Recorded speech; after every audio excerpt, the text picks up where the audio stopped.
baru, terus yang lain wa madzalika 'ala Allahi bi'aziz, dan itu bagi Allah itu mudah sekali. Nggih kula bolak-balik matur gitu. Terus dalam ilmu hakikat diterangkan manusia itu memberi kontribusi pada pilihannya itu tidak sampai 1%, mungkin tidak sampai. Misalnya kalau orang ditanya kenapa makanan ini enak, ya jawabnya biasanya gampang karena ini sate, kebetulan saya suka sate, terus bilang enak. Begitu juga misalnya hubungan suami istri, senang kumpul bojo mergo ayu dan sebagainya. Ya itu yang mudah diomongkan. Tapi misalnya bayangkan ke pas mangan sate enak terus gempa. Padahal satenya tetap enak. Kamu ya tetap sehat. Tapi gara-gara gempa menjadi tidak enak. Berarti yang benar kan mangan sate gue enak, syaratnya gak pas garam gempa. Ono syarat meneh, ora konangan sing utangi. Padha kowe ngloni bojomu sing ayu, iku syarat enak iku kudu ora ono gempa. Ora pas ngamuk. Pas ngamuk lah ya tetep ayu, tapi kan kowe ora seneng. Artinya gini loh. Ketika manusia mengatakan mampu, sebenarnya ada sekian hal yang manusia itu tidak ikut melakukannya, tidak ikut menciptakannya. Misalnya kue nyupir, supiranem enak, punya pengalaman. Tidak kecelakaan karena apa? Nyupir kue enak, mobilku normal. Mobilmu normal lah, wabrak mobil yang mabuk, apa? Nah di sini ini manusia dituntut, diingatkan terus. Kamu itu butuh Allah, rahmat Allah itu yang melindungi kamu, bukan keahlian kamu, bukan kecakapan. Karena tanpa itu semua tidak bisa, semuanya Allah. Ya tapi manusia tadi gara-gara misalnya tadi mobilnya normal, dia punya keahlian nyupir, terus mengklaim kalau keselamatan dia itu karena hati-hatinya dia, karena mobilnya normal. Padahal ada sekian catatan yang menjadikan dia selamat dan semuanya itu kudrahnya Allah Subhanahu wa Ta'ala. Misalnya gak ditabrak wong mabuk, gak ono gempa, gak ono bumi merekah. Misalnya kita pinter nyupir lah terus bumi memangap terus kita ketemplung apa-apa. Pemene daerah-daerah kayak ya rasa tak sebut nomor itu. Kira tahu muka safah ya bener mari tak sebut nomor yang ngeri. Intinya Indonesia ora aman, tapi kita tenang aja satunya ora aman kabeh ora sing aman. Ora usah kuwatir dikui faksi, ora usah kuwatir meteor jatuh, kabeh ya potensi napa? Potensi semua. Sehingga ini sedikit saya ijazahkan. Suatu saat kata Rasulullah, saya yang Mu'ad melihat kamu hanya sejengkal di depan para ulama ketika nanti di akhirat. Terus Mu'ad tanya, Rasulullah tanya, kenapa kamu hanya satu jengkal dengan derajatnya para ulama ketika sowan Allah? Jawabnya Mu'ad, kamu punya amal apa? Jawabnya Mu'ad, ya Rasulullah, saya tidak pernah melangkahkan satu kaki, kecuali saya tidak pernah yakin apa bisa melangkahkan kaki yang satunya. Dan saya tidak pernah mengunyah satu makanan, kecuali saya juga tidak pernah yakin apa bisa menelannya. Dan saya tidak pernah bernafas satu nafas, kecuali saya tidak yakin apa bisa nafas berikutnya. Saking dia tergantung ta'aluk semuanya sama kudrahnya Allah Subhanahu wa Ta'ala. Kalau kita ini kan sok. Kalau makanan sudah di depannya kayak pasti bisa makan. Kalau dia sudah sehat jalan seakan-akan pasti bisa meneruskan.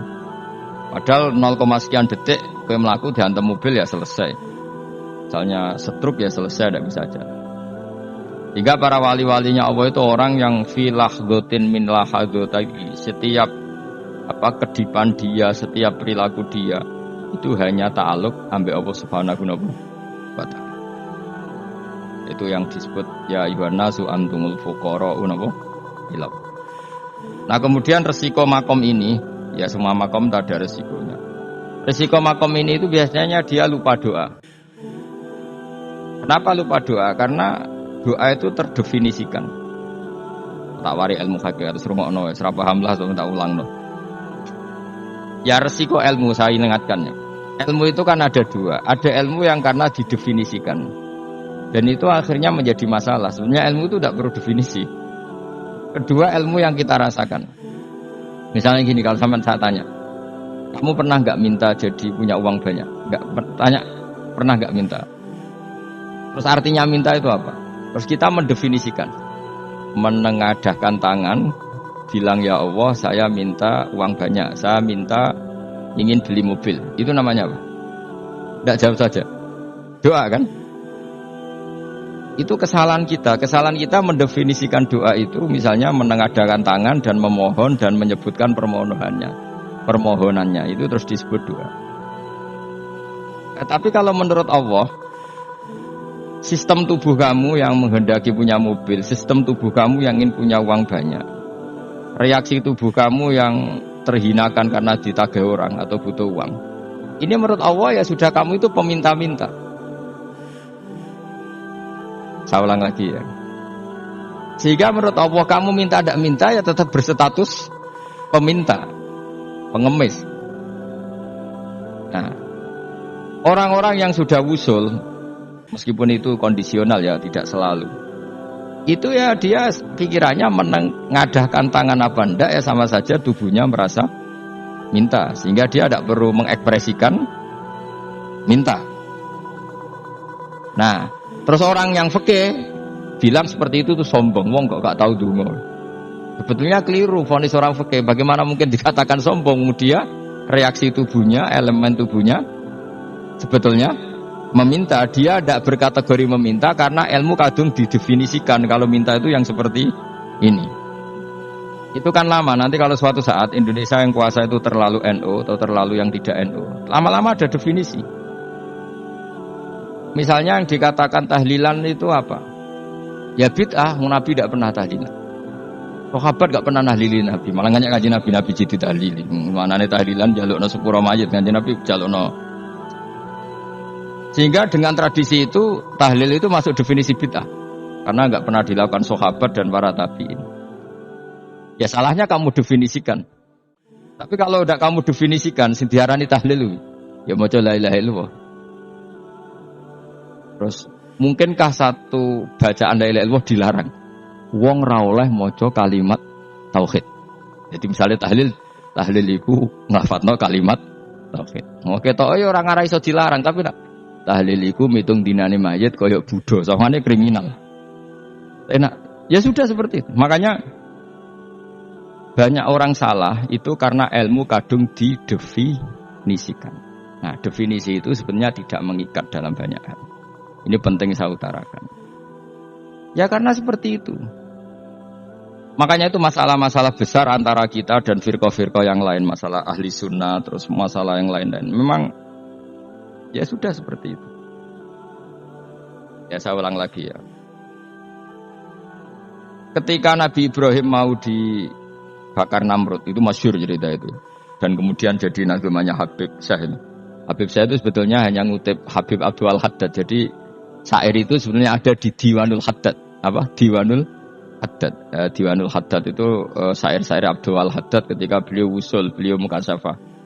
Terus bagian dinyanyikan Habib Syah terus jadi populer. Saya ulang lagi ya. Tubuh kita, misalnya kamu lapar, perut kamu kan mereaksi minta makan. Andaikan kamu itu Tuhan, kan kamu tahu bahwa perut kamu itu minta makan. Tanpa kita bilang, ya Allah saya minta makan, Allah tahu kalau reaksi tubuh kamu minta makan.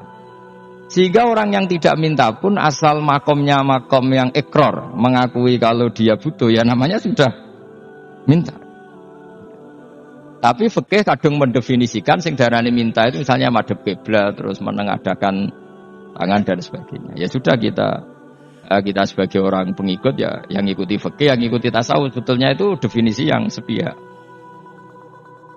Sehingga ketika Nabi Ibrahim mau dibakar Namrud, masyhur itu cerita itu. Beberapa hari mungkin bulan-bulan orang disuruh Namrud cari kayu sebanyak-banyaknya. Ketika kayu sudah terkumpul mungkin satu lapangan, Ibrahim mau dibakar. Pegawai Namrud itu bingung caranya nguncalok Ibrahim. Mereka saking gedene napa? Api. Nak diuncalok kok ada iku ratok tengah. Nak diparekno iku kepanasan. Masyhur. Terus setan zaman iku urung akeh dadi ya setan tenan. Saiki kan duplikate sakeh dadi setan ra tau muncul. Wong duplikate wis napa? Akeh. Singkat cerita setan itu muncul pura-pura jadi manusia terus ditemukan manjanik. Manjanik ya semacam ketepil besar yang jadi menane dari kiai-kiai ketepil haram mergo penemune setan. Dari ini tapi. Tapi nak manjanik penemuan setan itu betul. Walhasil terus dibikinkan satu manjanik semacam ketepel besar, terus Ibrahim dilemparkan ke api. Lewat apa? Ketepil tadi, idenya siapa? Setan. Nah ketika di tengah api itu unik.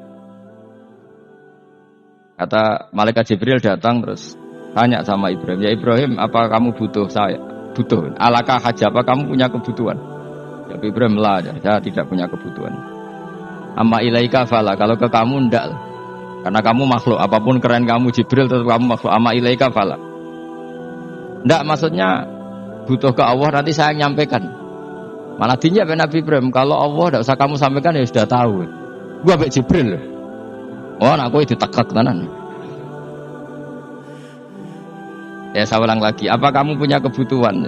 Alaka hajalah ama ilaika fala, kalau ke kamu ndak. Ndak maksudnya butuh ke Allah, nanti saya sampaikan. Karena Jibril yang mentang-mentang dekat sama Allah dan tukang memberi informasi.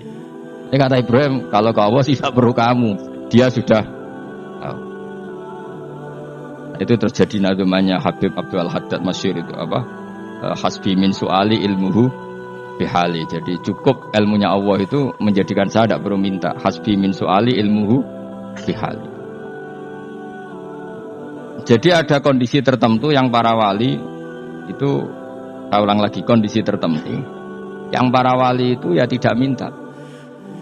Tapi kalau itu ditiru jenengan semua ini jadi keangkuhan.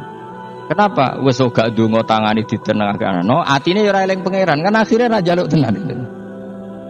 Oke, aja niru wali-wali. Nah, wali-wali itu kan misalnya tangannya tidak menengadah tapi semua sistem tubuhnya merasa butuh sama. Saya itu pernah ya. Tapi itu kondisional dan saya juga ngulang tidak mesti bisa. Ketika saya umroh itu pernah saya ada satu kondisi itu doa ya di putaran pertama dok. Di putaran pertama saya berdoa ya agak banyak di multazam. Putaran kedua mau berdoa sudah tidak berani lagi. Sampai ke-7. Hari kedua ya tidak berani, hari ketiga tidak berani. Nah seperti itu tidak bisa dibuat-buat, meskipun saya juga agak ingin. Tapi ya pas itu ya nggak bisa. Gara-gara itu korban kitab hikam, ya kitab hikam yang terkenal. Kitab hikam itu pernah cerita gini. Rubbama dallahum al-adab ala tarkit tolab. Terus di antara makalahnya itu, wa inna ma yunabbahu man yajuzu alaihil ikhfal. Tapi kamu jangan niru dosa kalau niru. Tapi jangan ingkar ilmu ini, tambah dosa. Jadi niru ya dosa, ingkar ya dosa. Jadi ada seorang wali kata hikam. Kadang-kadang seorang wali itu mau doa diulang itu sungkan. Kenapa? Yang perlu diingatkan itu yang potensi lupa. Allah kan masih ingat doa kemarin. Loh itu gara-gara saya sebelum umrah itu mensinau kitab hikam itu agar butuh. Ya Allah, sing tak dungani wingi ejek eling kok tak eling no meneh kan.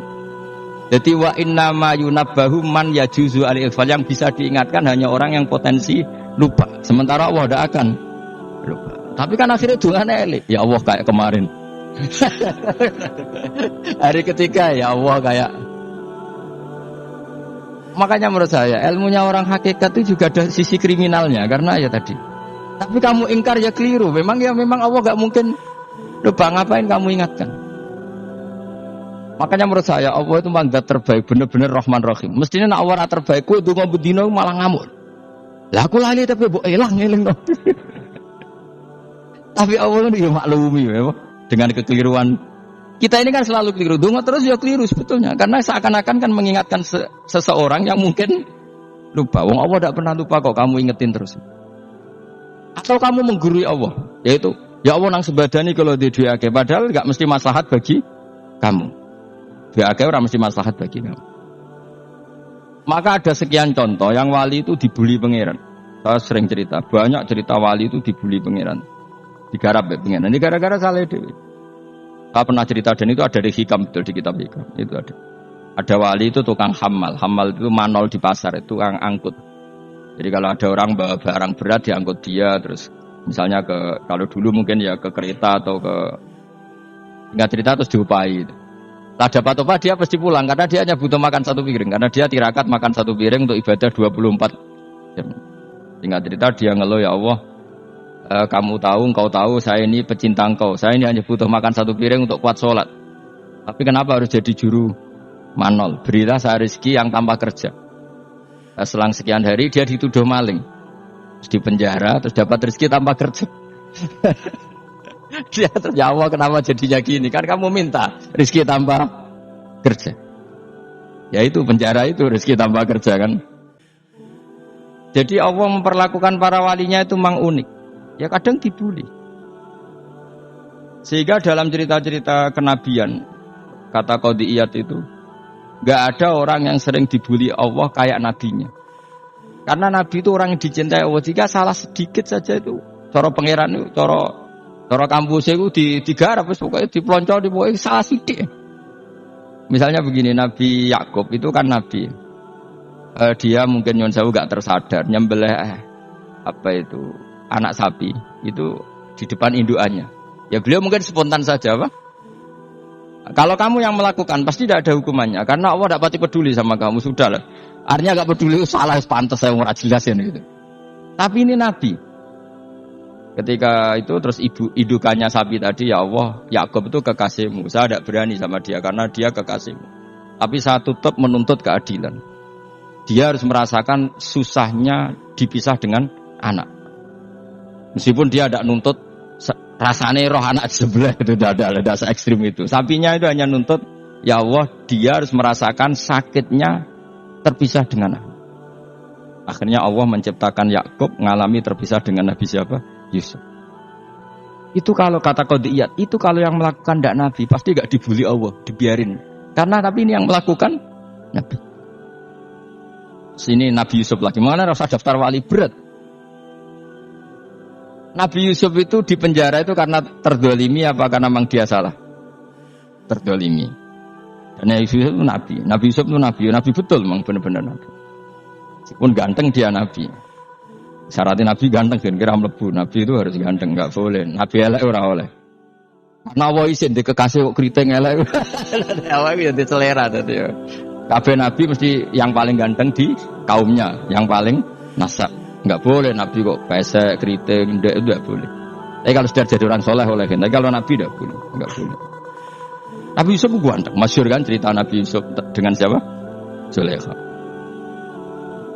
Belum ada orang dalam keadaan darurat masih cerdas kayak perempuan. Jadi singkat cerita, ketika Yusuf diajak Zulaikha selingkuh enggak mau kan keluar dari kamar. Dalalah kebetulan wa alfaya sayyidah Radal. Itu si Zulaikha tadi spontan langsung bilang, wahai suamiku, apa hukuman orang yang ingin menodai keluargamu? Itu wong wedok. Padahal dia agak terencana, dia pun enggak bayangkan kepergok suaminya. Itu dalam keadaan kepergok itu masih cerdas. Suamiku, apa hukuman orang yang mau menyelingkuhi keluarga Anda? Singkat cerita suaminya murka, terus Yusuf di penjara, terdolimi. Ketika di penjara, kemudian Yusuf punya keahlian mentakwil mimpi. Kan tadi suaminya Zulaikha itu tidak sampai raja ya, kira-kira PM atau menteri lah. Raja itu punya mimpi yang bisa nakwil itu hanya Yusuf. Singkat cerita terus utusan raja datang ke Yusuf dan takwilan Yusuf terbukti benar. Tapi Yusuf ini seorang nabi, seorang lagi Yusuf seorang nabi, dia tapi ya manusia. Bilang gini ke utusannya, coba bilangkan ke raja kamu, di penjara ini ada orang yang di penjara secara terzalimi, yaitu saya. Tolong laporkan ke majikan. Itu Allah tersinggungnya itu bukan main. Nabi kok lapor makhluk. Itu tersinggung. Nah kowe kan gak piye-piye.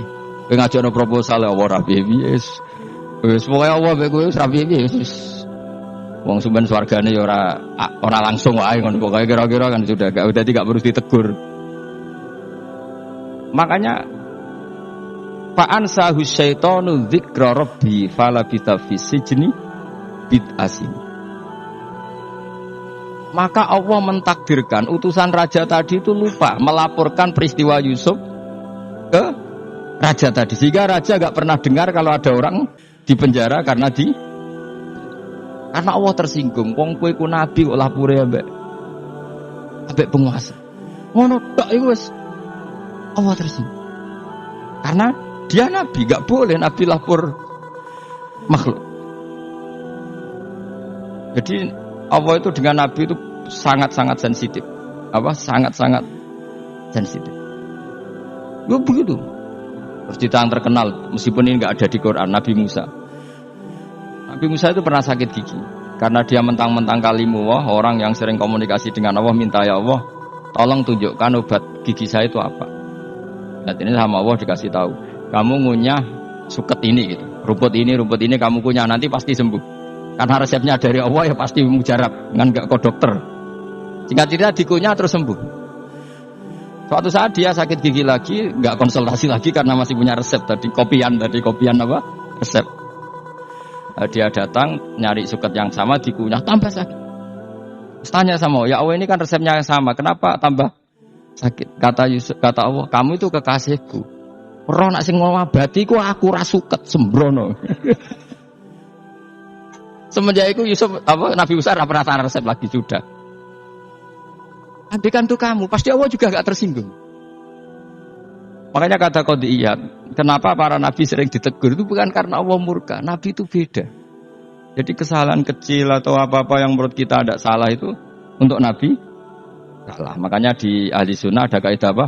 Mimba bi hasanatil abror sayyiatul muqarrabin. Pernah dengar kaidah apa? Mimba bi hasanatil abror sayyiatul muqarrabin. Sesuatu kalau dilakukan umumnya orang itu hasanah atau kebaikan, tapi kalau dilakukan para nabi itu salah.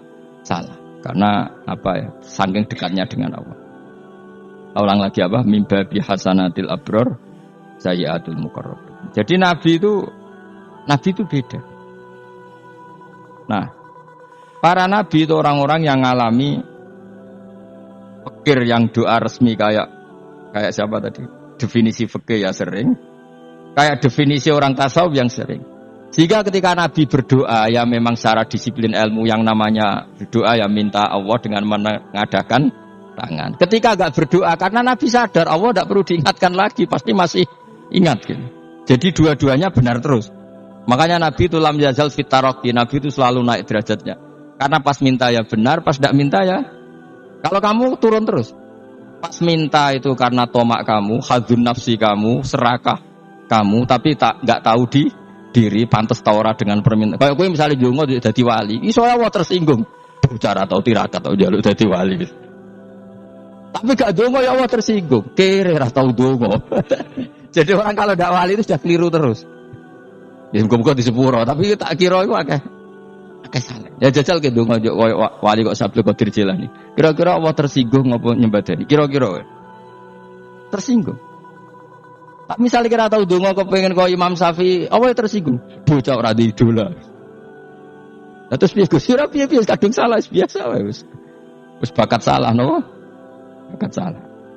Nis dongane sing gampang gak sing mesti bener. Rabbana dzalamna anfusana wa lam taghfir lana wa tarhamna lanakunanna minal khasirin. Saya pernah punya kitab dan kitab itu menurut saya luar biasa. Bahkan ketika adu bully itu, adu cara mahasiswa itu kayak pelonconan itu. Nabi sama Nabi pangeran didu dan itu sekali yang satu salah melakukan disiplin ilmu pangeran itu degradasi dan Allah memang mengancam gitu. Kalau kamu melanggar ini laah biton namin diwani nubuah, nanti laam khuan namin diwani nubuah, kamu saya hapus dari buku kenabian.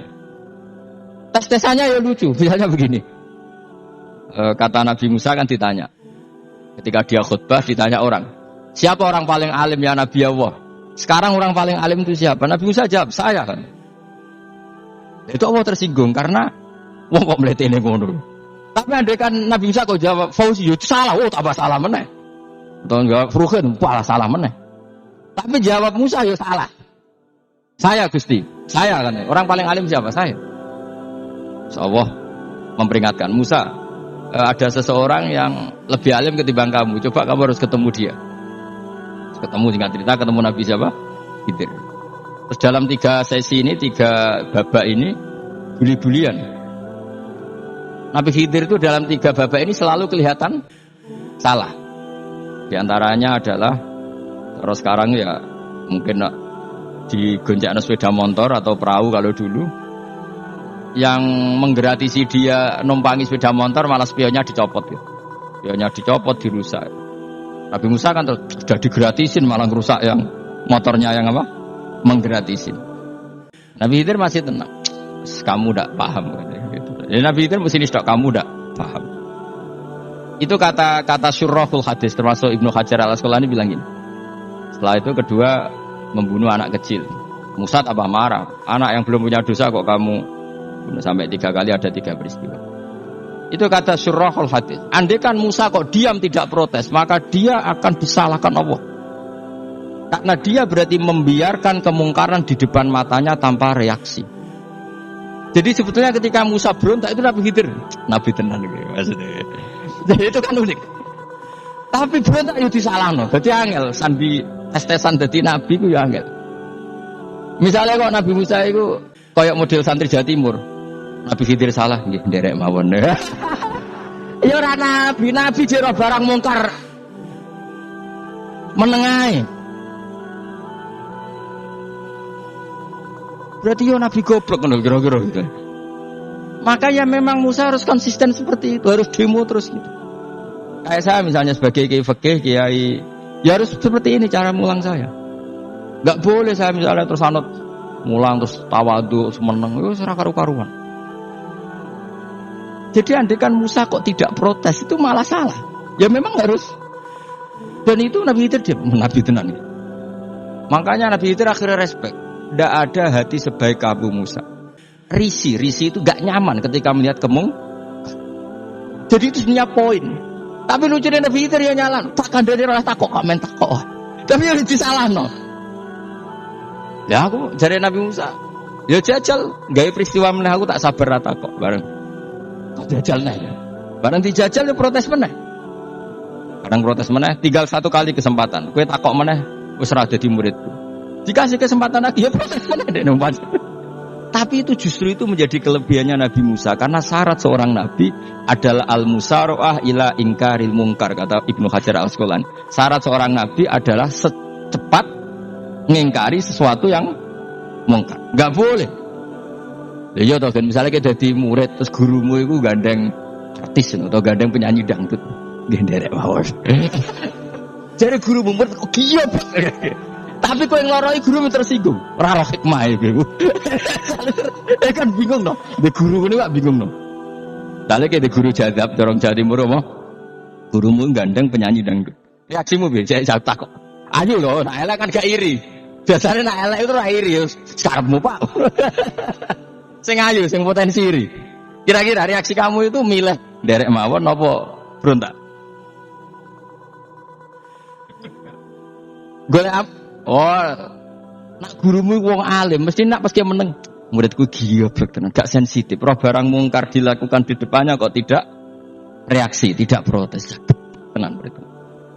Tapi lucunya guru mau nak protes ya, gak ada akhlak nih. Guru lagi senengnya kok rawol.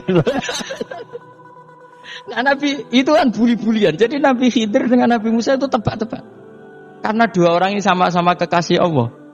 Itu Nabi Musa justru barokahnya itu dia tidak pernah kelasmennya di bawah Nabi Khidir. Semua ulama sepakat kelasmennya Musa tetap di atas Nabi Khidir. Sehingga yang berlaku ya tetap ilmunya Nabi Musa. Bahwa membunuh anak kecil tidak boleh. Merusak perahu milik orang lain tidak boleh. Karena Allah tetap lebih respect dengan ilmunya Nabi Musa. Nabi Khidir tetap ilmunya nggak dipakai. Meskipun dia disebut hakikat. Karena ilmunya Nabi Khidir ngani ngoyo. Ngani ngoyo wong ape mutusno ngenteni nginceng Lauh Mahfuz. Lah sing iso iku sapa? Barang ra mungkin kok. Mulane Nabi Khidir terakhir menutup kalimatnya wa ma fa'altuhu an amri. Dzalika ta'wilu ma lam tasdi alaihi sabr. Aku dhewe nglakoni ini ya ora roh, wis ditedir nglakoni ngene wae. Dadi Nabi Khidir ya ora paham. Jadi wa ma fa'altu an amri itu akhir kira-kira artinya saya sendiri tidak melakukan ini karena inspirasi saya sendiri atau keputusan saya sendiri. Tahu-tahu saat ditakdir melakukan. Karena pas itu Nabi Khidir disetting semuanya dengan ilmu hakikat, yaitu bayi tadi memang kutiba kafiron. Kutiba apa? Kafiron. Memang dia nanti kalau umur nganti tua ditakdir mati kafir. Daripada mati kafir nanti ya sudah mati sekarang. Tapi enggak mungkin kan ada syariat daripada sok ben beling pateni gek cilik. Wah ya. Ya ora ono syariat, tetap ikut Nabi Musa. Makanya kata Ibnu Hajar Al-Asqalani itu uniknya Allah sama para wali-walinya. Waliku klirullah, iku tetep disenengi pangeran. Pangeran nabi-nabine yo gejul-gejulkan, yo pancen nak wong. Terus keempat gini. Tadi kan saya punya contoh 3, ini contoh keempat, ini terakhir. Nah, kakean kok ilmu ora cukup, utekmu malah bingung kabeh. Nabi itu minggat itu boleh ndak? Tanpa pamit, minggat itu pergi gak pamit, itu boleh ndak? Ndak boleh. Rasulullah meskipun kayak apa disakiti di Mekah itu ndak pernah minggat, ndak pernah hijrah. Saya ulang lagi, karena butuh izin. Tapi Allah pernah punya kekasih yaitu Nabi Yunus. Nabi siapa? Yunus. Itu Quran meredaksikan ya abako. Abako itu terjemahnya apa? Minggat. Kalau pergi itu dhahaba. Tapi ini Allah meredaksikan itu abako. Abako itu ya minggat. Nabi Yunus itu dakwah di daerah Nainua. Ya, Nainua itu ya, Babylon sana. Kampungnya namanya Nainua. Ya daerah Babylon. Babylon itu kalau di geografis modern ikut Irak. Ikut mana? Irak. Jadi Kufa, Basra, Babylon. Terus siapa itu yang ngalahkan pasukan Yahudi dulu itu Bukhtanasor, Hebuket, Nazir itu ikut mana? Babylon apa? Babylon. Wa ma unzila 'alal malakaini bi Babila Harut Marut. Makanya kalau ulama-ulama melihat Irak kacau sampai sekarang itu tidak kaget. Irak itu ardun mal'unah kalau di kitab-kitab, bumi yang memang sudah terlaknati mulai dulu. Sehingga ketika ada kasus Saddam Hussein sekarang itu ulama tidak kaget. Zaman Rasulullah Sugeng itu Irak itu termasuk sudah bumi yang guna keazalazir. Di sana pasti banyak fitnah. Fitnah pertama yang dicatat sejarah adalah Mautul Husain apa? Kabudute Said siapa? Husain di Karbala. Era Imam Syafi'i adalah zaman mifnah, ulama dibantai karena dipaksa mengatakan Quran apa? Makhluk. Terus konflik-konflik sampai era Saddam Hussein terus era sekarang jadi. Nah kita ini ulama sebenarnya tahu tarikh itu. Tapi di era modern kan dianalisis karena campur tangan ini itu ya sudah lah. Sebab goblok naik daripada kok bantah-bantahan malah rakau. Sebab goblok, sebab pinter. Sekarang kan analisisnya kan, wah ini ada campur tangan pihak ketiga diciptakan nih sauni-unimu. Ya kalau intelijen harus ngomong seperti itu. Kalau kita seperti ulama memang dari dulu dicap Nabi hunalika az-zalasil wal fitan. Saya teruskan. Nabi Yunus itu dakwai kaumnya itu lama sekali dan tidak iman. Nah semua nabi kalau kaumnya tidak iman itu diberi hak Allah ngancam akan adanya azab. Apa ngancam akan adanya azab. Nabi Yunus ngomong gitu terusin. Nanti kalau kamu tidak iman itu pasti kena azab. Anggap saja dia ngancam gitu sudah berbulan-bulan. Singkat cerita azab baru tinggal 3 hari lagi. Ayo nang iman tinggal 3 hari lagi. Ya kira-kira dia ngomong misalnya Ahad. Berarti Ahad, Senin, Selasa, atau kamu milih Selasa ya Rabu, Kamis. Singkat cerita Ahad itu dia gak kuat.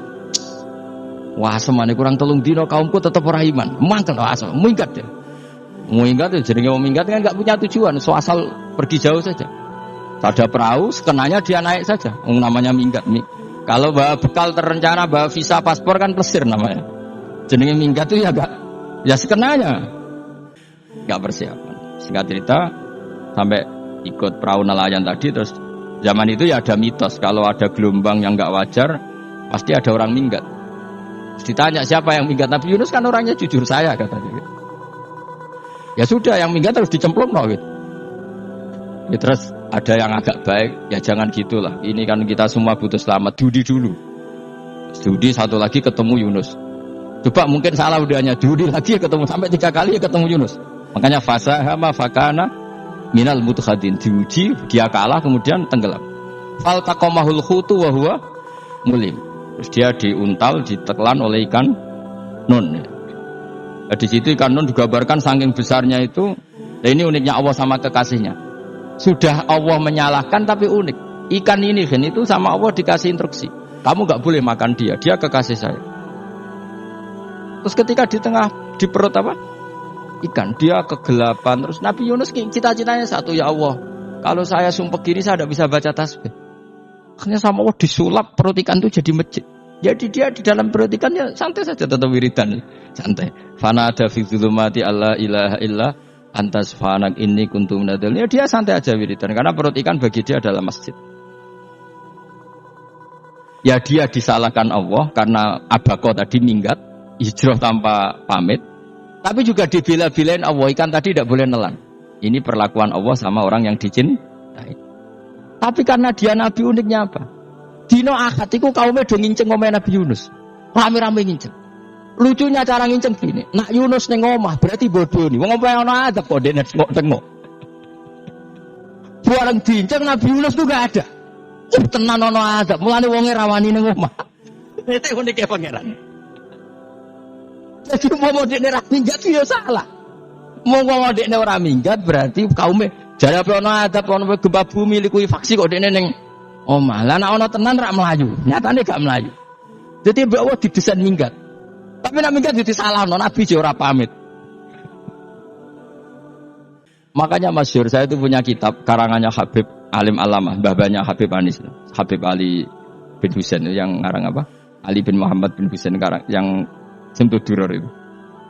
Itu di antara doanya gini. Tapi jangan tiru loh, gue rawali bro. Aku rawani niru. Cuma saya hafal secara ilmu, tapi saya tidak berani niru.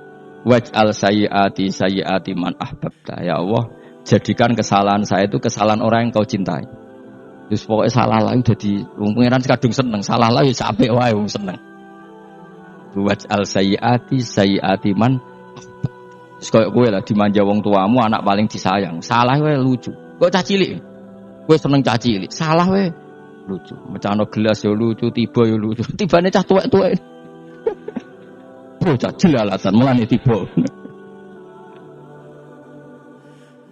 Nah itu barang kau benginceng omahe Nabi Yunus gak ono wong. Wah, berarti azab mau turun betul. Andai kan azab tidak jadi turun, pasti Nabi Yunus berani di rumah. Tenang. Wes. Barang mulai malam Kamis, azab itu sudah kelihatan. Ada puting beliung, ada apa sudah jelas pasti ada azab. Kaum yang lapangan tobat finish. Secara bal-balan menit-menit apa? Terakhir. Woi, ambek pengen ditampa tobaté. Wes gak sida tak azab wong kowe tobat. Enggak cerita Nabi Yunus hari ketiga atau apa dia selamat. Pakai versi yang umum saja. Selamat faltaqamaul khutu bahwa terus falaula annahu kana minal musabbihin la bi batni la yaumi yubasir. Akhirnya dimuntahkan sama ikan tun tadi terus dia keluar.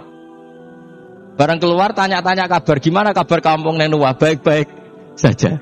Kabar awalnya mulai karena dia tahu kalau orang bohong itu dihukum mati. Padahal dia bohong katanya Kemis itu ada azab ternyata kampungnya baik-baik.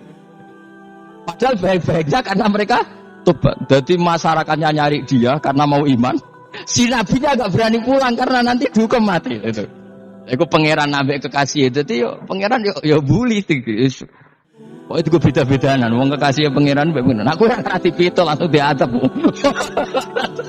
Dadi pangeran mbek kekasih ku beda ora koyo. Akhirnya Yunus rawani mulai. Wah nak mulai aku disiksa. Perkarane kalau pembohong itu dihukum mati. Masyarakat yang goleki tenan, mergo malam Kamis ku ono azab tenan. Cuma terus do tobat. Disebut falaula kanat qaryatun amanat fanafa'aha imanuha illa qauma Yunus lamma amanu kasyafna anhum adzabal khizi fil hayatid dunya. Enggak ada kampung yang saya adab kecuali kasil tak adab, kecuali kaum Nabi Yunus. Aku semeh ngajak lho pas menit terakhir peta adab tobat. Akhirnya rasido dari pangeran. Iku kaum Nabi sinten? Iku ya barokah ninggate Nabi Yunus. Lah iku nabi. Wong kliru kok barokah. Iku nabi. Umpama Nabi Yunus ora minggat, kaume berpikir Yunus bohong. Wong ape ana azab kok tengok-tengok ning omah. Tapi pas minggat tenan iki disalahno pangeran, minggat kok gak. Hikmat. Amalane kira usah protes. Wali iku beda, kekasih pangeran beda. Itu sama dengan sing dialami Rasulullah sallallahu alaihi wasallam ning Sulhul Hudaybiyah. Semua perjanjian itu salah secara hukum fikih. Bukan salah lagi, sangat salah cara ukuran fikih. Sehingga semua sahabat itu protes kecuali Abu Bakar As-Siddiq. Cuma semuanya omong Umar, tapi semua sahabat aslinya ya protes. Coba di antara perjanjian gini. Pertama kan enggak biar sampean enggak terlalu jadi teroris, enggak terlalu jadi ekstremis. Memang ya ora usah jadi teroris, ya ora terlalu jadi teroris. Semua itu mungkin, Kang. Ning dunia semuanya mungkin. Singkat cerita Nabi itu sudah di Hudaybiyah. Hudaybiyah dengan Mekah kan tinggal sekitar paling 40 kilo. Saya pernah itikaf di masjid yang pernah dipakai Hudaybiyah. Kan sekarang jadi mikot ya. Termasuk mikot umroh di Mekah kan apa? Hudaybiyah kan mikot di yang terkenal kan apa? Jirona, Tanim, Hudaybiyah. Itu perjanjiannya tuh gini. Perwakilan dari Quraisy namanya Suhail bin Amr. Siapa? Suhail bin Amr. Perjanjiannya gini, Muhammad kamu tidak boleh masuk Mekah. Kamu boleh masuk Mekah itu tahun depan. Padahal Nabi sudah bilang kepada sahabatnya, ayo kita umroh. Dan diberi hak umroh. Tapi setelah sekitar 40 kilo masuk Mekah, dicegat sama orang kafir Quraisy, tidak boleh. Nah, Nabi sakit tenan. Nabi kadung mentafsir, memberi berita gembira, saya mimpi kalian masuk tanah haram aminina mukhalikin, aman semua. Semuanya bercukur gundul atau mencetak rambut. Pokoknya kata sahabat senang sekali karena mimpi Rasulullah tidak pernah apa? Tidak pernah salah. Bareng di situ di antara perjanjiannya ada makataba Ali Muhammad Rasulullah. Ini perjanjian yang ditulis Muhammad Rasulullah. Kata Suhail, hapus kata Muhammad Rasulullah. Kalau saya tahu kamu Rasulullah tidak saya perangi, tulis Muhammad bin Abdullah. Kata Rasulullah, ya Ali hapus tulisan Muhammad Rasulullah. Kata Ali, tidak saya akan menghapus setelah Muhammad Rasulullah. Jadi Nabi unik. Hapus gak popoli, masih bu hapus aku tetap Rasulullah. Wong tulisan wae. Jadi Nabi rileks saja. Tapi Ali katanya, fa wa ma ana bi makhiya badan, saya tidak akan menghapus tulisan itu selamanya. Kata Nabi, kena ra gelem ngapus. Tanganku didono, aku sing ngapus. Nabi kan umi tidak bisa baca terus. Tangannya Nabi sendiri yang dilewatkan Ali ke tulisan itu sehingga terhapus. Nabi ya rileks. Li, wong tulisan wae aku ora ditulis Rasulullah ya tetap Rasulullah. Nabi masih rileks. Terus perjanjian kedua, kalau ada orang kafir Quraisy masuk Islam harus dikembalikan. Karena berarti keluar dari habitat. Tapi kalau sudah Islam kok masuk kafir lagi harus dibiarkan. Karena berarti kembali ke habitat. Nabi bilang, ya enggak masalah. Semua perjanjian itu merugikan Islam. Itu secara fikih pasti salah. Akhirnya Umar itu protesnya keras sekali. Ya Rasulullah, apa engkau masih Nabi? Lu takai itu sengak. Apa engkau masih Nabi? Dan Nabi jawab santai, bala ya saya masih Nabi. Tapi kenapa kamu hinakan kita dan memberikan kehormatan pada orang-orang kafir itu? Jawabnya kan Nabi lucu. Ya agama itu kayak pangeran. Masih aku perjanjian yang ngono kok pangeran sing angkat agama iki tenang wae. Kan Nabi ku unik. Perjanjian mbek manusa gampang. Jadi Nabi itu sange imannya Allah tetap yu'izzu hadzal-din. Allah pasti memuliakan ini agama. Apapun perjanjian yang diciptakan manusia. Makanya bapak saya, Mbah Mun guru saya itu ngaram-ngaram tenan mikir Islam. Islam mbok pikir haram, ono sing duwe. Ben ngono. Dunya rusak kok apa ben. Tetep Islam itu mulya. Rasa mbok pikir wis keliru-keliru lah perjanjiane dunya keliru lah. Lho coba Uni Soviet kayak apa hegemoninya? Kayak apa kuatnya Uni Soviet? 100 tahun mengkooptasi Uzbek, Tajikistan dan tapi apa bisa menghilangkan keimannya orang Uzbek Ceknya? Ketika Uni Soviet bubar langsung malah negara-negara itu jadi persemakmuran yang negara apa? Islam. Indonesia kayak apa? Dikooptasi PKI, dijajah Londo 350. Mbah Soleh Darat alim zaman Londo, buyut-buyutku alim zaman Londo. Iku semondok Mekah ya alim. Zaman PKI akeh wong alim. Saiki ayo zaman Islam Nusantara apa ono sing alim koyo. Berarti Islam menarik zaman wis diregani negara, zaman rung dinegani negara iku wis mul. Karena ini agama milik Allah. Punya ketahanan yang luar biasa. Mana dari Nabi tentang kayak perjanjian salah lah, mar. Gak apa-apa. Inna wa ta'ala a'azza hadati. Inna wa ta'ala la yudhi'u dinahu wa la yudhi'u. Pokoknya pangeran bakal ngembar agamanya orang masalah perjanjian keliru lah. Perjanjian ketiga begitu semuanya merugikan Islam. Tapi apa kata Abu Bakar ketika protes Nabi gak dijawab, datang ke Abu Bakar. Menurut kamu gimana? Jawab Abu Bakar lucu. Makanya ini menunjukkan makanya kenapa ahli sunnah berkeyakinan afdhalus sahabat itu siapa? Abu Bakar. Jawab Abu Bakar. Wes samar, perjanjiannya keliru lah, wes keliru lah. Kayak gremeng-gremeng santai gremeng. Tapi la tadkhul bainahu wa baina habibi. Kamu jangan masuk wilayah itu hubungannya orang yang terkasih sama kekasihnya. Wes gak masuk akal lah semuni menengae. Ya sehingga ya sudah Allah punya. Ternyata nah perjanjian keempat ini yang agak Nabi hanya minta gini dok. Itu saya turuti semua, tapi saya minta satu hal kata Nabi. Bolehkan diskusi tentang Islam terbuka. Makanya diskusi terbuka itu baru kata Nabi. Jangan larang orang mendiskusikan Islam. Itu dok mintanya. Oke dari Suhail, diskusi wae pikirannya Suhail kan, diskusi wae. Enggak masuk Islam, diskusi. Jangan larang orang yang membicarakan Islam secara terbuka. Ada kata terbukanya. Dari Suhail, oke enggak masalah.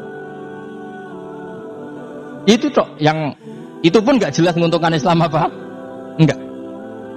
Akhirnya apa yang terjadi? Darun Nadwa, tempat-tempat pertemuan cara sakniki gerdu, gedung parlemen, semuanya itu diskusi. Sakjane Muhammad itu sapa? Konsep Islam ku piye? Dan semua yang cerdas dukung sakjane yo bener Muhammad. Nyembah watu pancen giyoblok tenan. Wajan yo goblok tenan wong watu kok di. Terus nak Yahudi ora bener pisan, Nasrani ora bener pangeran otol. Waduh. Suwe-suwe hasil diskusi sepakat. Pancen yo tetep bener Muhammad. Tetep bener Muhammad. Akhirnya hasil diskusi itu akhirnya mereka membatalkan perjanjiannya sendiri. Perkara yang baru kayak apa? Malah Nabi ketika balik di Madinah, Umar sempat protes ning dalan. Oke ya Rasulullah, saya nerima konsep Anda, tapi saya menyisakan satu pertanyaan. Jadi jenengan niku ana ayat sing nurjukna la tadkhulunal masjidal harama insyaallahu aminina muhallikina ru'usakum. Lah kok nyatane ra sida mlebu Mekah, malah kita terusir kembali lagi ke Madinah. Iku Nabi yang agak lucu ngendikan. Mak, ning ayat iku ra gak ana taune. Apa ana ayat iku taun iki? Sing ngatel taun iki ra kowe. Jadi Nabi yo ora ana taune ya. Ora ana taune kok taun dhewe kan kira-kira. Ayat itu kan gak ada tahun nih, Umar sing biar nafsiri tahun ini. Wong suatu saat kamu akan masuk Masjidil Haram. Tapi kan gak ada tahun nih ayat itu. Apa di ayat itu ada tahunnya Umar? Dan Allah bilang tahun ini ya enggak, ya sudah kalau gak ada tahunnya, pokoknya mesti kapan-kapan terjadi. Tapi orang saiki. Kayak sugih rugen kan gak ada tahun nih, orang saya. Mau aku dong gak ada sugih, tapi kan tanpa tahun. Itu sesuai. Nah. Akhirnya apa yang terjadi? Ada diskusi masif di Mekah. Setiap yang cerdas, setiap Nabi tanya, Abu Sufyan siapa? Nabi mau komentar gini, sama siapa teksnya? Misluhu la yajhalul Islam. Kalau Islam sudah didiskusikan, otak secerdas Ikrimah bin Abi Jahal, secerdas pasti tidak bodoh tentang Islam. Maknanya pasti akal yang waras memilih Islam. Wah, akhirnya Islam jadi masif.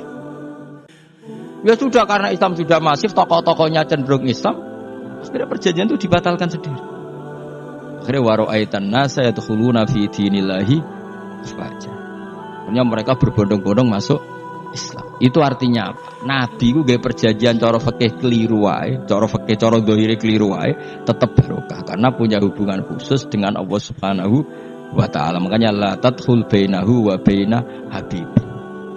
Itu kan kayak ya sudah seperti itu. Di pangeran makanya Sayyid Ali itu Sohibu Simtiduran Adungawi di antara doanya waj'al sayyiati man ahbabta. Jadikan ya Allah kesalahan saya kesalahan orang yang engkau cintai. Karena ulama nyontono ngene, saiki Nabi Adam ambek iblis itu padha salah ya to. Enggak jawab. Padha salah, iblis itu salah bodoni Nabi Adam salah. Dilarang mangan wit khuldi tetep mangan. Mok trimo rayuane sinten? Iblis. Tapi wong piye-piye pangeran ku seneng Nabi Adam. Sediluk diusir bar sumastabahu rabbuhu fataba alaihi wa hada. Bar langsung Adam urung metu ka swarga diwarai. Damke kepengin tak sepuro nggih, tak warai dongane. Iblis tak diwarai. Ana kena donga, donga. Dadi ngene ya pokoke wong disenengi ku menang kan. Lah kaya aja donga iku, kowe ora bakat wali biasa wae iki cerita. Ya sudah seperti itu. Tapi emang ya sudah seperti itu. Nabi Adam itu urung pati keusir tenan iku fatalah qa Adam rabbihi kalimatin fataba. Jadi urung terlalu jauh dari surga. Gamane lagi pertama medun ke bumi ambek Allah wis diwarai beberapa kalimat sing dadekno di sepuro pengiran. Mergo waj'al sayyiati man ahbabta. Ini penting kalau atur namanya wilayah-wilayah kenabian itu wilayah yang kita tidak pernah tahu detailnya, tapi kita yakin Nabi itu para kekasih Allah. Dan agama Islam itu juga agama paling diridhoi. Maka di zaman apapun, kecewa apapun dengan perjanjian dengan negara maupun dengan dunia, Islam tetap di rumah pangeran. Kita ora usah kuwatir. Mikir Islam ku keliru. Nangit mayo oleh mikir keliru. Agamane pangeran kok pikir. Saya masyhur. Sayyidina Umar itu kan khalifah paling sukses masalah futuhat. Di masalah apa? Futuhat. Dan Ibnu Umar setiap jalan-jalan itu dibully sama orang-orang. Ya Ibn Umar, mbok ya kamu itu minta sama bapak kamu supaya dia nyebut penggantinya siapa. Atau bikin suksesi lah. Jangan kok dia khalifah sukses kemudian tidak jelas juntrungannya. Kan dia tetap mati suatu saat. Saking enggak kuatnya Abdullah bin Umar matur, ya Abah, engkau harus suksesi. Siapa ya pemimpin setelah jenengan? Lah kenapa? Orang-orang bilang kalau ada orang misalnya penggembala kambing terus ditinggal gelanggang itu dianggap dosa karena kambingnya pasti kocar. Apalagi ini urusan umat. Kamu tahu-tahu mati sebelum suksesi ini pasti kacau. Umar langsung marah. Agama Islam itu enggak sama dengan kambing kata Umar. Agama Islam agamanya pangeran, mesti diurusi pangeran. Aku mau khilafah. Aku mau suksesi. Ben aku ora usah mikir. Engko ora diurusi pangeran. Jadi Umar itu justru saking hormatnya sama Islam itu dengan cara enggak mau mikir Islam. Enggak mikir berarti enggak khidmah ya, tetap mengkhidmati Islam. Seperti saya ini kan yang khidmati Islam lewat mulang. Tapi aku ora tahu mikir nasib Islam. Islam ora kondang piye. Ditinggal Abu Bakar mlaku, Umar mlaku. Wali songo mbek kowe rak mulya wali songo. Saiki durus mudin yo mlaku, durus KUA yo mlaku. Durus mubalek sing kadang matre ku yo mlaku. Berapa kiai sing dadi oknum perkara proposal ya agama yo. Wong bapak udah kanca kiai ku mudin, anake mondok. Bareng saking suwene dadi mudin, zaman iku mudin urung untuk gaji negara.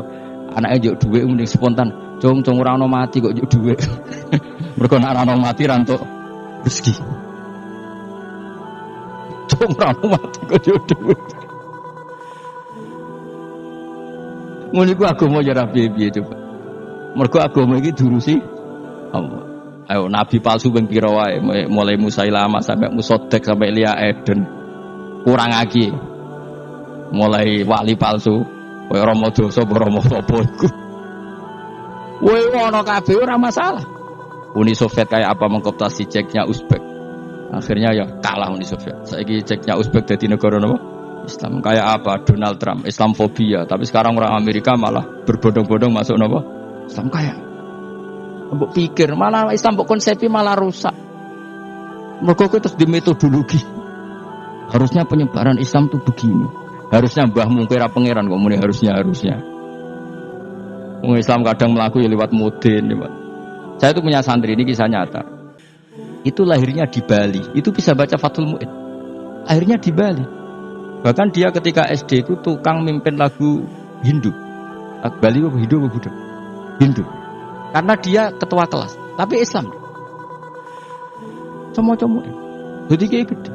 Gara-gara apa? Jadi baba itu bakul sate neng Bali. Ya bakul sate berhubung sukses, ponakane misalnya diajak orang Madura kan gitu. Aslinya orang Madura. Setelah kampung itu menjadi kampung Muslim, lama-lama berkebutuhan punya masjid. Berhubung wis anake kiai ana masjid mosok ora di wong alim. Akhirnya anake dipondokno di Jawa. Pondokno di Jawa iso maca muin terus ngaji sama saya. Jadi saya neng Bali kok ana wong ora muin ya ana santrine di Bali maca Fathul Muin. Ning Jawa kadang wong ora iso maca muin. Jadi terima bakal sate muter terus.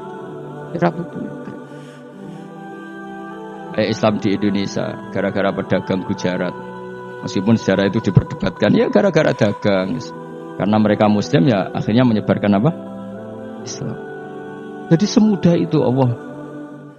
Termasuk konflik Ali bin Muawiyah itu barokahnya sama susahnya konflik itu masih banyak barokahnya. Sayyidina Ali sama Sayyidina Muawiyah karena kita ahli sunnah ya tidak menyalahkan salah satu madzhab ahli sunnah ini. Itu barokahnya beliau konflik itu banyak sahabat yang migrasi. Ada yang ke Cina, ada yang kemana-mana. Termasuk yang diyakini para sejarawan ada yang ke Selat Malaka. Termasuk akhirnya sampai ke Baros itu.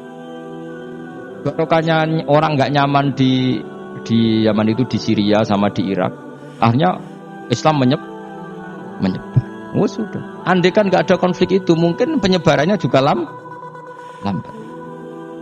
Makanya saya bolak-balik bilang, setan itu ya ono goblok. Bongko ora melok ngaji saiki. Nah, setan ora goblok piye? Kalau ada anaknya kiai 5 lanang kabeh sih, alim kabeh iku didu. Mergo rebutan pondokin induk. Aslinya pondok satu titik di desa itu. Misalnya ning Beduan ya di meja. Gara-gara tuh konflik itu terus sing sitok minggat ning Kalimantan. Gara-gara anak kiai yo gawe pondok ning Kalimantan. Sitok minggat ning Sumatera, anak kiai yo gawe pondok ning Sumatera. Cara setane uga ngedu malah pondok tetap satu titik. Tapi setan iku goblok ora roh, akibat ngene iku ora roh. Akhire dulur didu menyebar. Lah wong saleh menyebar ning ndi menyebarkan sujud, menyebarkan Jadi setan yo ana goblok, muga-muga ora ngaji, muga nek ngaji dene roh, ana ngono ora usah ngono. Andai kan tidak diudik kan satu titik. Nggih betul. Tapi setan niku nek ana wong saleh iku didu. Nek didu ana sing kecewa minggat. Lah migate wong saleh ndak ape gawe apa? Mosok ape gawe dugem. Mulane kula anggere wong saleh tukaran Gus iku tukaran gara-gara tukar sak minggat ning Papua ya alhamdulillah kuwi. Apik. Kula niku rak Gus kancaku ya Gus-Gus sing minggat ki kuat. Angger pamit kula ora tau tak tangisi. Santur nuwun kok minggat ta bener. Mingate Gus ndak ganti piye. Paling yo gawe podok apa gawe apa. Setan nganti saiki belum tahu gitu. Mulane muga-muga ora roh. Jadi artinya nak pangeran ngersakno iku segampang iku. Lah coba di Ponegoro kan konflik sama keluarganya yang dulu ada yang mungkin sebagian pro Belanda. Ning Sulawesi ya tetep gawe napa? Pondok. Engko ning gone wis kowe angker ning tinti. Wali Songo. Nan kali Joko agak pati cocok mbek buyutku Sunan Kudus. Rapati cocok akhire dakwah ning kidul di daerah kene.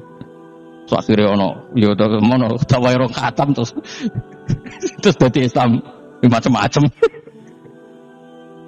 Serasa diterusno. Tapi ya barokah iku ana Islam tok Tingkir, tok Solo, tok Jogja. Cara rapati tukaran yo Sunan Kalijaga men ngewangi Sunan Kudus, Sunan Bonang ning gone. Berhubung barokah tukaran sithik-sithik ya. Jadi bahasa saya itu buyut-buyut itu Sunan Kudus itu luwih dukung Arya napa?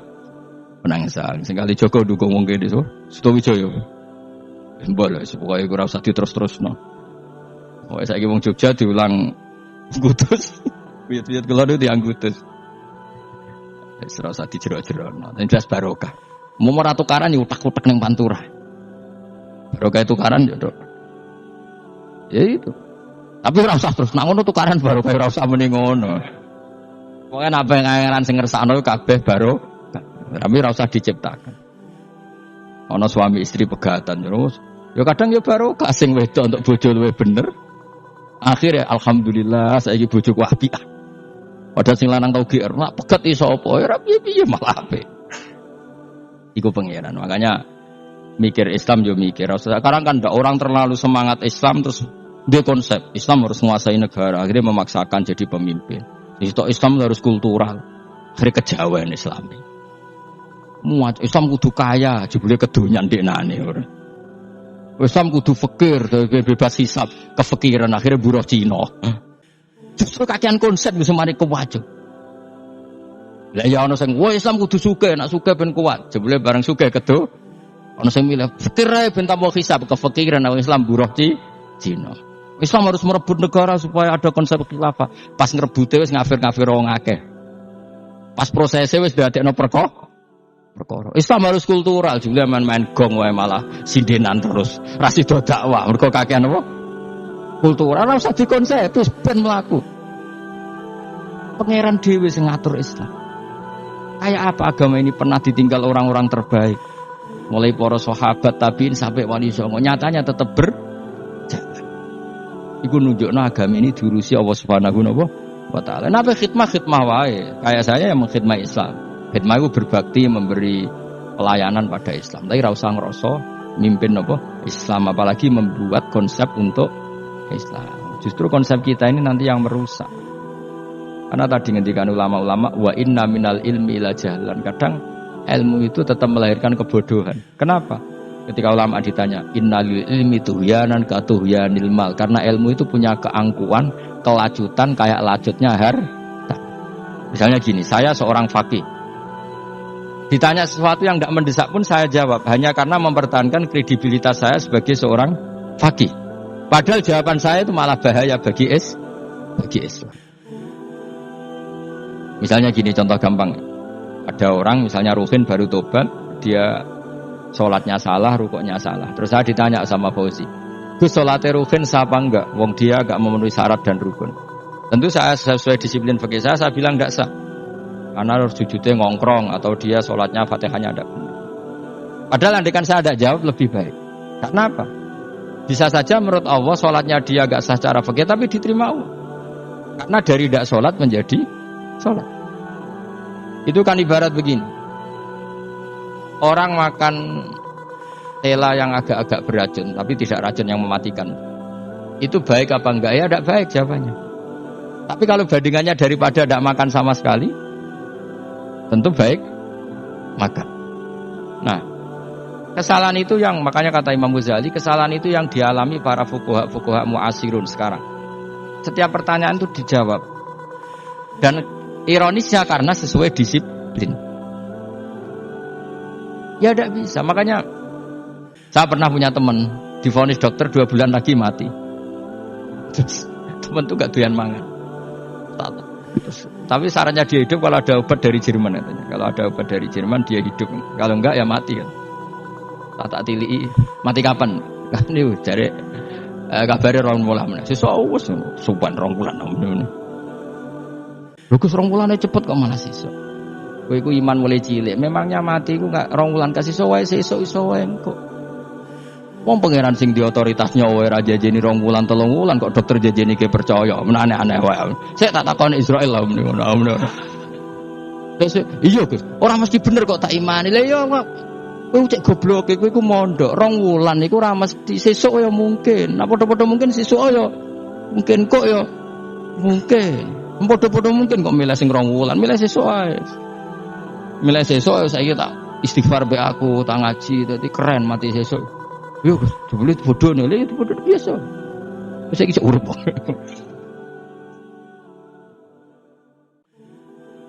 Ya karena tadi sesuatu yang enggak otoritasnya itu kita ini kan jadi orang aneh.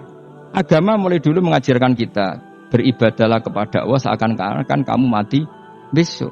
Nak kowe santri tenan tanpa diancam mati 2 wulan niku tak enak ibadah kok mati sesuk 2 wulan niku kesuwen. Lho kula nganti saiki perasaan kula nggih urip mesti. Mulane kula dhuwit 200.000 cara kula nggih kathah. Urip nganti sesuk ya dhuwit 200.000 cek akeh ya. Ana wong butuh dhuwit akeh mergo nyongkone urip suwi. Kula ker. Lan kula ora pati seneng derajat, sesuk mati kok di derajat barang sesuk. Ya gitu mangka anak tamu tuh. Akhirnya dia terus mulai rileks, mulai sebelum malah ramati. Sembrono terus. Maksud saya itu kita makanya kembali lagi antumul fuqara'u ila. Kita ini butuh. Makanya kula suwun soalnya anut para nabi dan kalau ada kesalahan para wali, para nabi itu kesalahannya apa? Mimba bi hasanatil abrar sayyiatul muqarrabin. Jadi nabi itu karena hubungannya dengan Allah sangat apa? Dekat sehingga hal-hal yang cara zahir itu salah tapi itu menjadi berkah dan kita tidak pernah tahu kayak apa sulhul apa Hudaybiyah. Makanya kata Abu Bakar enggak ada sulhun a'dhamu minal Hudaybiyah. Enggak ada perdamaian yang lebih afdal ketimbang Hudaybiyah. Makanya saya itu termasuk ulama yang setuju misalnya di McGill di Amerika atau di Kanada itu kan ada Islamic Studies. Saya pernah ditanya, Gus, kalau ada sekolah perbandingan agama menurut kamu setuju enggak? Saya bilang enggak masalah. Yang penting asal yang dikaji itu Islamnya, bukan orangnya. Kalau yang dikaji orangnya ya copet Indonesia ya Muslim. Kadang koruptornya ketua partai Islam. Nah, anak wonge kan macem-macem. Yang dikaji Islamnya loh, asal yang dikaji jangan orangnya. Orangnya bulet-bulet. Wah, juara lah no. Juara. Karena pikiran saya niru Hudaybiyah. Ketika Islam didiskusikan secara masif, tetap yang unggul itu Islam. Makanya Rasulullah minta, enggak apa-apa, semua percaraan saya setujui, cuma jangan larang orang mendiskusikan Islam. Akhirnya di Mekah, di Darun Nadwa, di pojok-pojok kampung, di perapatan-perapatan orang tanya, sebetulnya Muhammad itu maunya apa? Mereka ada yang bilang, ya Muhammad kepinginnya wong nyembah pangeran. Pangeran itu apa sih gawe langit bumi? Akhirnya sing sitok iya, pangeran ya pantes sing gawe langit bumi, pangeran ora tau saya apa-apaanan. Ono sing mulai cerita, iya aku tahu nyembah pas duyoi luwak. Sampai aku izin pangeran duyoi luwak. Ono sing cerita meneh, aku tahu pas nyembah pas tangane coplok.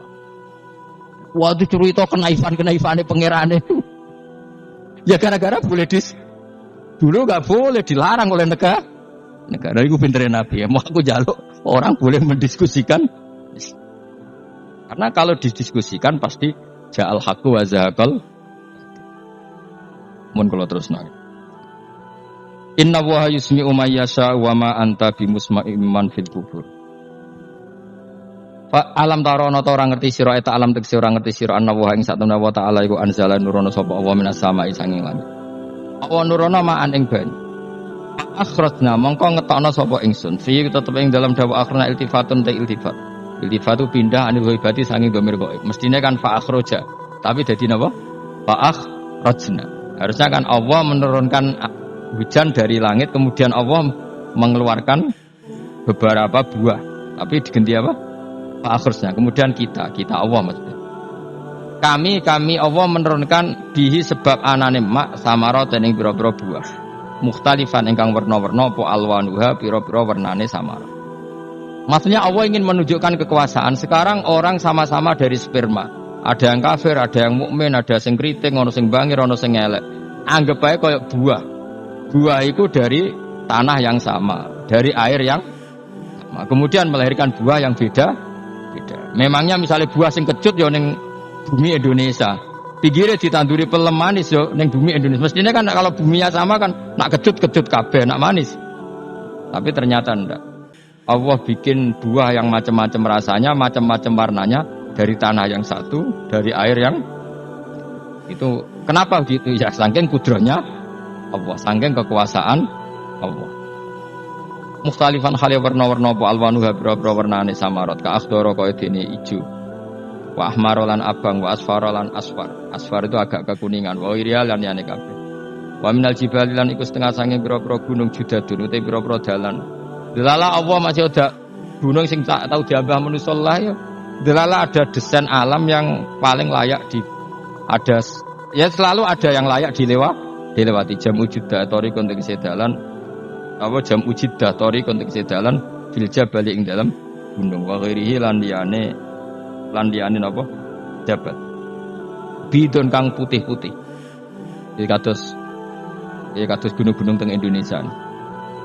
Nah didelok waduh kemudian ada jalan mesti nyelirit ketok putih wa khumrun lan ana sing kemerah-merahan wa sufron ka kuning-kuningan ya mukhtalifun ingkang beda-beda alwanuha apa-apa lawarnane judat fil jibal bisidati ana sing terjal wa fil ana sing kropos ya kaya gunung-gunung itu kan ana sing apa cengkramane ku enak berarti sidah ana sing napa dari tanah sing napa kropos wa gharabi busud antara watu kemloso piye kuna manane kemloso watu besar sudun kang ireng-ireng atfun ala judat suhur untuk sebro-bro watu sadidatu sawati kang banget ireng.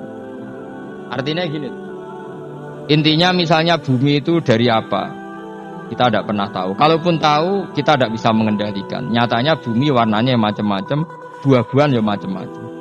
Iku nunjukno kabeh iku kudrahe Allah Subhanahu wa ta'ala. Yuqalu den ucapno kasiran kang aswadu hirbib wa qali lan hirbib.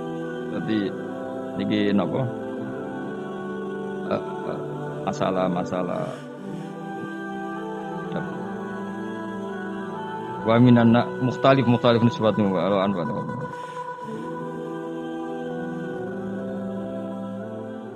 Aswadu tur banget ireng hirbibun wa qalilun hirbib aswad. Niku bahasa mawon guys, pokoke wong Arab niku biasa ireng banget, ireng jelinteng. Lah ngeten. Aswad itu maknane iku wong Jawa lho, nek muni ireng banget misal ireng jelinteng. Pokoknya wis ireng disifati sesuatu yang mempertegas apa? Kehitamannya. Wa minan nasilan setengah sayang manusa wa dawabilan pira-pira napa kewan. Wal anami lan pira-pira raja kaya. Jadi kalau dawab itu mulai melata ya dawab, mulai kodok ya dawab. Nanti mulai hewan apa saja itu dawab. Kalau an'am itu lebih yang agak terhormat kayak apa? Kambing, kayak unta, sapi itu masuknya apa? An'am mukhtalifun utai sing beda-beda apa alwanuhu pira-pira warnane iki kabeh. Ya kadzalik kaya warnane pira-pira kewan. Pira